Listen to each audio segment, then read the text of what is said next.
ലോകം നിയന്ത്രിക്കുന്ന AI അഥവാ ആർട്ടിഫിഷ്യൽ ഇന്റലിജൻസ് പറയുന്നു BJP തൂത്തുവാരാനൊന്നും പോകുന്നില്ല എന്ന്. ഇവിടെ UPയെ മാത്രം എടുത്തിട്ട് നോക്കിക്കഴിഞ്ഞാൽ കാര്യങ്ങൾ കൃത്യവും വ്യക്തവുമാണ്. BJPയെ ഞെട്ടിച്ചുകൊണ്ടുള്ള സർവേ പുറത്ത് വിട്ടിരിക്കുന്നത് സി ന്യൂസ് ആണ്. ഇവിടെ BJPക്ക് 78 സീറ്റ് കുറയുമ്പോൾ ഇന്ത്യ മുന്നണിക്ക് 43 സീറ്റ് കൂടുമെന്നതാണ് സർവേ കാണിക്കുന്നത്. ഇവിടെയാണ് UPയിൽ BJPക്ക് തിരിച്ചടി ഉണ്ടാകുമെന്നും ഇതേ സി ന്യൂസ് പറയുന്നത്. അതായത് AI എക്സിറ്റ് പോൾ പ്രകാരം ഉത്തർപ്രദേശിൽ ഇന്ത്യ സഖ്യം മികച്ച പ്രകടനം കാഴ്ചവെക്കാനാകുമെന്ന് തന്നെയാണ് പറയുന്നത്. ഉത്തർപ്രദേശിലെ 80 ലോക്സഭാ സീറ്റുകളിൽ 22 മുതൽ 26 വരെ ഇന്ത്യ സഖ്യം വിജയിക്കും. BJP നയിക്കുന്ന NDA 52 മുതൽ 58 വരെ സീറ്റുകളിലേക്ക് ഒതുങ്ങുകയും ചെയ്യും. മറ്റു പാർട്ടികൾക്ക് 0 മുതൽ 1 സീറ്റ് ലഭിക്കുമെന്നാണ് സർവേ പറയുന്നത്. ജൂൺ 1 പുറത്തിറക്കിയ എക്സിറ്റ് പോളിൽ നിന്നും തീർത്തും വ്യത്യസ്തമായ സർവേ ഫലമായിട്ടാണ് ഇപ്പോൾ സി ന്യൂസ് പുറത്തു വന്നിരിക്കുന്നത്. അതായത് ഒരു തിരുത്തൽ നടത്തിയിരിക്കുന്നുണ്ട്.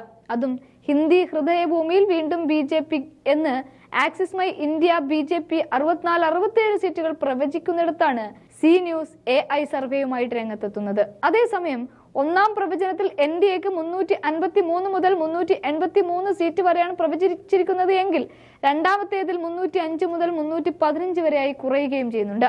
ഇന്ത്യ മുന്നണിക്ക് നേരത്തെ പ്രവചിച്ച 152 മുതൽ 188 സീറ്റായിരുന്നു. ഇത് 180, 195 പുതിയ എക്സിറ്റ് പോളിൽ വർദ്ധിക്കുകയും ചെയ്യുന്നുണ്ട്. മറ്റുള്ളവർക്ക് പരമാവധി 52 സീറ്റുകൾ ലഭിക്കുമെന്ന് നേരത്തെ 4 മുതൽ 12 വരെയായിരുന്നു പറഞ്ഞത്. ശനിയാഴ്ചയാണ് ആദ്യ എക്സിറ്റ് പോൾ സി ന്യൂസ് പുറത്തുവിട്ടത്. ഇന്നലെ AI എക്സിറ്റ് പോളും പ്രസിദ്ധീകരിച്ചു.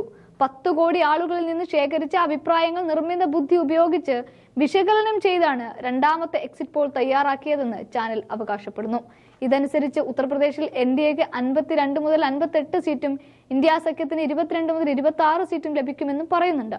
UPയിലെ മറ്റൊരു പ്രാദേശിക ശക്തിയായ മായാവതിയുടെ BSP 80-79 സീറ്റുകളിൽ മത്സരിച്ചെങ്കിലും ഇത്തവണ BJPയും കോൺഗ്രസ് സമാജ്വാദി പാർട്ടിയും സഖ്യവും തമ്മിലായിരുന്നു പ്രധാന മത്സരം നടന്നത്.